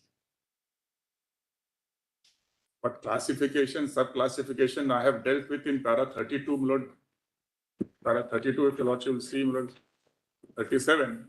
I have extracted from that also. Yeah. The sub-classification of bulls has to be tested on the same twin test. Is the classification having a rational objective? So we are preventing other bulls which do not have the hump, etc. So these are special breeds which alone can have been historically used for this. So it is limited to those bulls. Only with the hump. Yes. And the hump bloods. Only in the alignment of the legs. Alignment, yes. In alignment of That was the right. not otherwise. Yes. It can bear the Yes. Embrace. That's right. So therefore, that is not. And lastly, I say, let's not forget also, Lords, the bulls are facing a much more cruel world today. Why I say that? Tractors have come in, harvesting machines have come in, transport vehicles are there. not needed anymore. So, my lord, what do these bulls do? Where do they go? PETA, my lord, unfortunately, there's no facts, my lord, but I investigated and found, my lord, that bulk of the meat goes to US, my lord, to where PETA belongs. And most of the mutton, my lord, which is the meat which is going, beef which is going exported, my lord, is from UP, Delhi, and my lord, this area, not from the south. So what happens now, my lords? Are we pushing these bulls, my lord, to save them from this small suffering and pain to the slaughterhouse, my lords? This is the question which I am posing, my lords. Let's not forget this, my lords. And if the legislature wants to avoid that, my lords, can it be said to be manifestly arbitrary, etc.? So the only destiny of these bulls at young age would be the slaughterhouse. It's a matter of common knowledge, my lord, that this mechanization is happening. They are used to fight up to what age actually? From between 2 to 4, 7. Somebody said 2 to 6 years. 2 to 6 years. And they survive till 20 years. And round the year, they are maintained by the farmer for this occasion. See the larger picture. Forgetting whatever PETA may be having, that by your side I said, there isn't any material on record to say that. But this is definite. Your lordships can take judicial notice that because of mechanizations, harvesters and transport vehicles, the use of these animals as draft animals and pack animals has drastically reduced. So what is to be done? For what will the farmer maintain them? Either just leave them, abandon them, and then the farming will be disturbed. Where will the farmers go? Into anybody's farm. It will be like a bull in China shop. So therefore, this cannot be overlooked at all, which is completely lost sight of. We are overemphasizing, my lord, Animal rights. the pain, etc. But surely, my lord, frying pan and fire, my lord, is much more cruel. Let them live their life at least, my lord. We can tolerate castration, etc., my lord, which destroys their life. Branding. Why is branding done? Because I must know it is my bull. For this purpose, identification purpose, my lord, branding is necessary. How cruel that branding is, how painful it is. So, lordships will look into all this aspect, my lord. This is much less, and it's. You place the other side of the picture. Place the other side of the picture. Competing petition for farmers, my lord, as well as bull owners. Can you hear us out? You have to conclude by 3. All that we are saying. Whatever the reply will be concluded today. This case will be reserved today. Isn't it? After solicitor argues, we will have 5-10 minutes for each. No. See, whatever is said, that is taken. We will not repeat. You don't have to repeat We will again not- and again. We There's will the not- number. Give us some time tomorrow, maybe short time. Today. Lord, We are just completed.